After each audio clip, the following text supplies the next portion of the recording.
আওয়ামী লীগের লক্ষ লক্ষ নেতাকর্মী মাঠে নেমে গেছে। সন্ধ্যার পর থেকে সমন্বয়কদের যেখানেই পাচ্ছে সেখানেই পিটাচ্ছে ছাত্রলীগ। ডক্টর ইউনূসের এবার পতন নিশ্চিত। বিস্তারিত জানতে ভিডিওগুলো দেখতে থাকুন। এই মুহূর্তে রাজধানীতে মশাল মিছিল করছে বাংলাদেশ ছাত্রলীগ, বিসিএল এবং সমাজতান্ত্রিক ছাত্র ফ্রন্ট সহ বাংলাদেশ ছাত্র ইউনিয়নের সদস্যরা। মূলত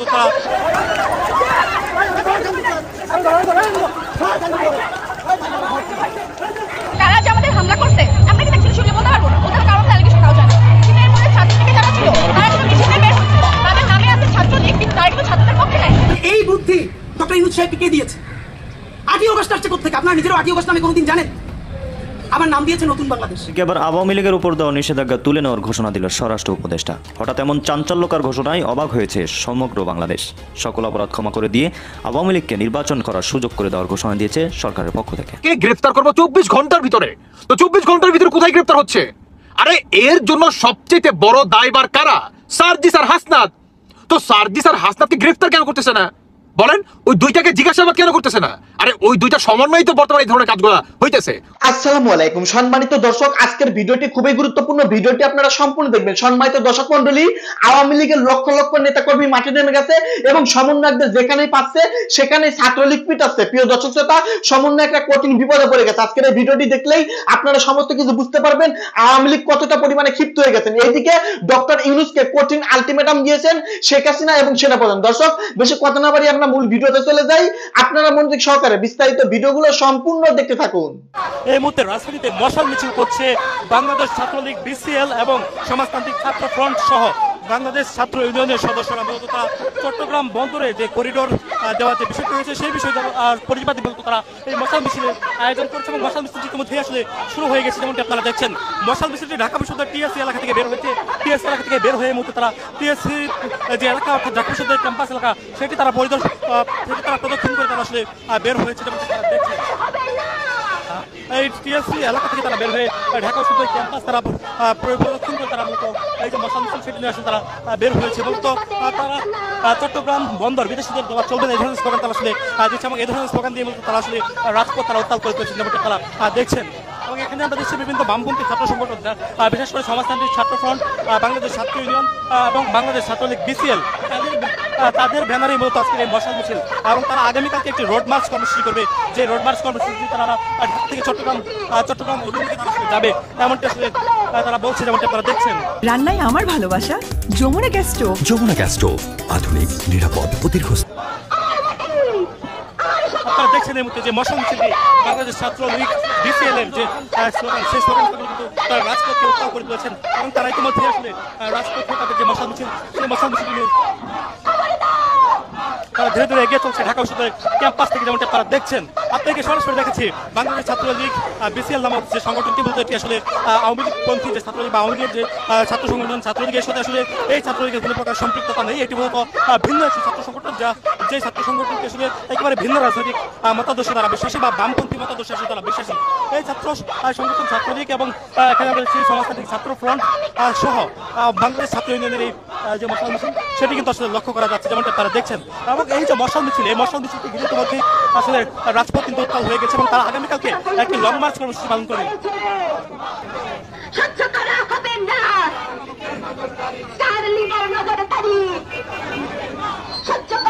আপনারা দেখছেন এই মুহূর্তে রাজধানীতে হঠাৎ করে মশাল মিছিলের আয়োজন করেছে বাংলাদেশ ছাত্র ইউনিয়ন, বাংলাদেশ ছাত্রলীগ, বিসিএল এবং সমাজতান্ত্রিক ছাত্রফ্রন্ট তাদের ব্যানারে মূলত আজকে মশাল মিছিলটির আয়োজন করা হয়েছে। যে মশাল মিছিলটি ইতিমধ্যে আসলে ঢাকা বিশ্ববিদ্যালয়ের টিএসসি এলাকা থেকে আসলে তারা বের হয়ে এবং ঢাকা বিশ্ববিদ্যালয়ের টিএসসি থেকে আসলে তারা বের হয়ে ঢাকা বিশ্ববিদ্যালয়ের ক্যাম্পাসের বিভিন্ন এলাকা তারা আসলে প্রদক্ষিণ করছেন। মূলত তারা আগামীকালকে একটি রোড মার্চ পালন করবেন। যে রোড মার্চটি মূলত চট্টগ্রাম বন্দর বা মানবিক করিডোর দেওয়ার প্রতিবাদে তারা এই যে আন্দোলন সেই আন্দোলন তারা দীর্ঘদিন ধরে চালাচ্ছেন সেটি আসলে জানা গেছে।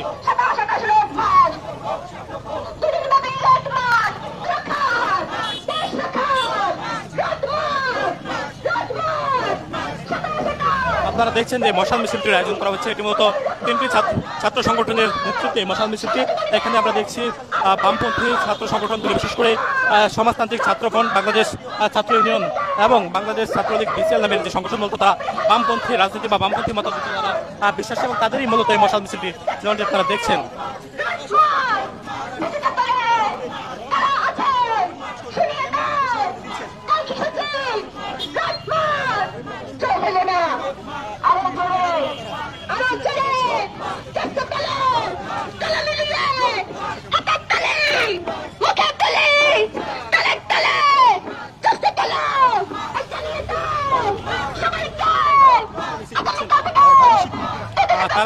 আগামীকালকে থেকে একটি রোড মার্চ কর্মসূচি পালন করবে।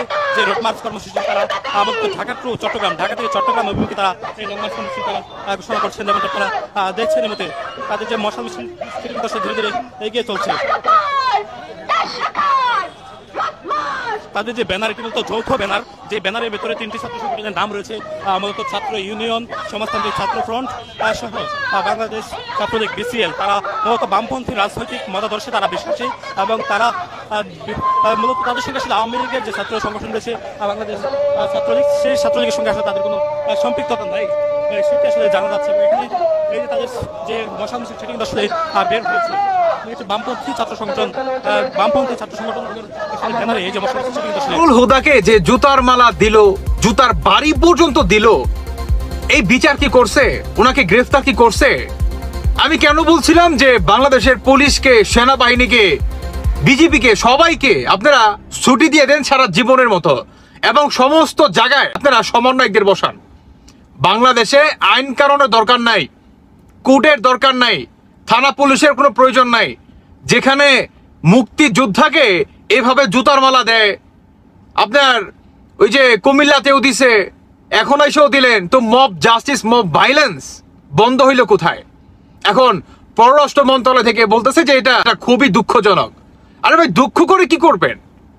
যে বা যারা নাকি এগুলো ঘটাইতেছে এদেরকে গ্রেপ্তার করেন, আইনের আওতায় আনেন। কেন তারা আইনকে তোয়াক্কা করতেছে না, বা কেনই তারা আইনকে নিজের হাতে তুলে নিচ্ছে প্রতিনিয়ত? তারা পুলিশকে কোনো দাম দিচ্ছে না। আর পুলিশ যদি এদের এগেনস্টে কোনো পদক্ষেপ নিতে যায় তাহলে কি শুনতে হয়? আওয়ামী লীগের দালাল। তো এখন পর্যন্ত কি আওয়ামী লীগেরই আছে নাকি বলেন তো? আরে ভাই, আপনারা কথায় কথায় আপনারা প্রতিটি স্টেপে, খাইতে গেলে, উঠতে বলে, মানে ঘুমাইতে গেলে, ইভেন কি ওয়াশরুমে পর্যন্ত আপনারা যখন যান তখন আওয়ামী লীগের নাম নেন। মরার সময় কালিমা বাদ দিয়ে কি আওয়ামী লীগের নাম নিবেন নাকি? আস্তাগফিরুল্লাহ। আপনাদের যেই মানে কার্যক্রম, যে কর্মকাণ্ড, এতে এটাই মনে হয় যে আপনার যখন মরবেন তখন আওয়ামী লীগের নাম নিয়ে মরবেন। আস্তাগফিরুল্লাহ। আমাদের বাংলাদেশে কোনো আইন কানুন আছে? আরে সেনাবাহিনী কি বলে নাই সেনাবাহিনী যে বাংলাদেশে কোনো ভাইলেন্স আর সহ্য করবে না। যদি আপনারা একদম উপযুক্ত এভিডেন্স দিতে পারেন তাহলে আমরা তাকে গ্রেফতার করব 24 ঘন্টার ভিতরে। তো 24 ঘন্টার ভিতরে কোথায় গ্রেফতার হচ্ছে? আরে এর জন্য সবচেয়ে বড় দায়ভার কারা? সার্জিস আর হাসনাত। তো সার্জিস আর হাসনাতকে গ্রেফতার কেন করতেছে না বলেন? ওই দুইটাকে জিজ্ঞাসাবাদ কেন করতেছে না? আরে ওই দুইটা সমন্বয় তো বর্তমানে এই ধরনের কাজগুলো হইতেছে। ওই দুইটা যদি আজকারা না দিত, এনসিপির পার্টির যেই নেতারা, জঙ্গিরা, ওরা যদি আশকারা না দিত, তাহলে কি মুক্তিযোদ্ধাকে এভাবে জুতার বাড়ি খেতে হয়? আপনারা কি প্রতিদান দিলেন বলেন তো? প্রতিদান দিলেন কি? আপনারা এখন নতুন আরেকটা বাণিজ্য শুরু করছেন। এই এনসিপি নেতারা, এরা মুক্তিযোদ্ধার যেই সরকারি ভাবে তাদেরকে যে স্বীকৃতি দেওয়া হয়েছিল, মাসে মাসে তাদেরকে যে টাকা দেওয়া হতো, যে ভাতা দেওয়া হতো, এখন এই মুক্তিযোদ্ধা মানে 1971 সালে যারা নাকি বাংলাদেশকে স্বাধীন করছে পাক বাহিনীদের হাত থেকে, এখন তাদের ওই টাকাটা আপনার ক্যান্সেল করে এনসিপি কে মনে করেন দেওয়া হচ্ছে। তাহলে বোঝাই যাচ্ছে যে বাংলাদেশকে আসলে কারা ভালোবাসে। আসলে বাংলাদেশ তো নামে আছে রে ভাই, কাজে তো মনে করেন পাকিস্তান হয়ে গেছে। হয়েছে কিনা বলেন তো? আচ্ছা, আমার একটা প্রশ্ন সর্বশেষ, সেটি হচ্ছে এই আন্দোলনে প্রবাসীরাও অনেক ভালোভাবে জড়িত ছিল। তো প্রবাসীদের কেন ভাতা দিবে না? 1.5 কোটি প্রবাসী কেন ভাতা পাবে না বলেন তো? 1.5 কোটি প্রবাসী কেন ভাতা পাবে না? ভাই, আমি নিজেও একজন প্রবাসী, আমি আদার্স আরো প্রবাসী ভাইদের কাছে এই দাবিটা জানাইলাম। যদি সমন্বয়করা আপনার 24-এ এই গণঅভ্যুত্থানকে কেন্দ্র করে তারা যদি স্বাধীনতা, যদি যুদ্ধকে হিসাব করে 1971 সালে যদি আপনার করে জড়াই দেয়, তাহলে আপনার এই কি বলে প্রবাসীও তো যুদ্ধ করছে, তাহলে প্রবাসী কেন ভাতা দিবে না 1.5 কোটি প্রবাসীকে? তারা তো রেমিটেন্স শাটডাউন করছে। কই আওয়ামী লীগের পতন তো সহজে হয় নাই। রেমিটেন্স শাটডাউন করছে বিদায় আওয়ামী লীগের পতন হয়েছে, আর না হলে সম্ভব হতো না। এনসিপি পারতো, আর বাপের নি ক্ষমতা আছে এনসিপির বলেন তো? ক্ষমতা আছে আর বাপের? আরে ভাই, সবকিছু বাদ দেন। বর্তমান এই যে বাংলাদেশে আপনার কি বলে এই এনসিপির পার্টিরা, তারা যদি এয়ারপোর্টে যায়, যেখানে যাবে তারা আইন করে বর্তমান এটা আপনার কি বলে একটা লিজ নিয়ে নিচ্ছে যে তাদের এয়ারপোর্টে ভিআইপি সুবিধা দিতে হবে, তারপরে বাংলাদেশে যদি এক প্রান্তে থেকে আরেক প্রান্তে যায় সেখানেও তারা ভিআইপি সুযোগ সুবিধা পাবে, তারা আইন করে নিছে ভাই। দেখেন ডকুমেন্টস দেখেন, এরা প্রত্যেকটায় প্রতিনিয়ত মনে করেন দুর্নীতি করে যাচ্ছে, আর এরা নাকি দেশ পুনরায় আপনার স্বাধীন করছে। তো আমি বলতে চাই যে সার্জিস হাসনাত তোর কোন বাপ মায় আপনার, সরি আসলে এইভাবে বলতে হয়, আসলে কিছু করার নাই, তোদের কোন বাপ মায় পাকিস্তানি বাহিনীদের কাছে এই আপনার হয়েছে, ধর্ষণের শিকার হয়েছে? কোন বাপ মায় হয়েছে? তোদের মা বোনেরা কি ধর্ষণ করছে পাকিস্তান? করছে? আওয়ামী লীগ কি ধর্ষণ করছে? তোরা যে স্বাধীনতা ঘোষণা করস, যদি ধর্ষণ কইরা থাকে তাহলে ঠিক আছে, মেনে নিলাম। তোদের কয় হাজার মা বোন মরছে, তোরা মুখে বলস যে শত শত মানুষ মরছে। ওদিকে আমেরিকা কিংবা জাতিসংঘ থেকে বলছে যে লিজ দাও, ময়না তদন্ত দাও, দিতে পারছে, অন্তর্বর্তীকালীন সরকার দেয় নাই, কারণ তারা জানে যদি আমরা দেই তাহলে আমরা ধরা পড়ে যাব, বিধায় তারা দেয় নাই। বুঝতে পারছেন? এই হচ্ছে বর্তমান অন্তর্বর্তীকালীন সরকারের অবস্থা। সর্বশেষ আমি শুধু একটা কথাই বলতে চাই, মুক্তিযোদ্ধার এই অপমান আমরা তীব্র নিন্দা এবং প্রতিবাদ জানাচ্ছি, এটার সর্বোচ্চ সাজার দাবি জানাচ্ছি। যখন 5 আগস্টের পরে কুমিল্লাতে একজন মুক্তিযোদ্ধাকে জুতার মালা দিয়ে তাকে চর থাপ্পড় মারা হয়, ঠিক এখনো এসে 25-এ আবারও ঠিক একই ঘটনা দেখতে হয়, যেখানে আইনমন্ত্রী গাইবি আসিফ নজরুল থেকে শুরু করে বিশেষ ওদের কথা বাদ, হ্যাঁ ওরা তো 90 রাজাকার, ওদের কথা বাদ। এখন কথা বলছি সেনাবাহিনীকে নিয়ে। সেনাবাহিনী কি বলে নাই সাংবাদিক সম্মেলনে যে এই ধরনের যদি কোনো ঘটনা ঘটে তাহলে আমরা তাদেরকে দ্রুত গ্রেফতার করবো, সে যেই হোক না কেন। তো আজকে তো এনসিপি গ্রেফতার করেন, আপনাদের ভূমিকা পালন করেন, কাজে কর্মে মিল রাখেন, আমরা দেখতে চাই, আমরা কাজে কর্মে মিল দেখতে চাই, মিলটা রাখেন। বাংলাদেশ সেনাবাহিনীকে জোরভাবে বা আমরা মানে দাবি জানাচ্ছি, ভাই কিছু বলার ভাষা পাচ্ছি না, দাবি জানাচ্ছি যে এদেরকে গ্রেফতার করে দ্রুত আইনের মুখোমুখি করা হোক, দ্রুত। কারণ এরা পুলিশকে এটা দিয়ে গণে না, সুপ্রিম কোর্টকে এটা দিয়ে গণে না, আপনার হাইকোর্টকে এটা দিয়েও তারা গণে না।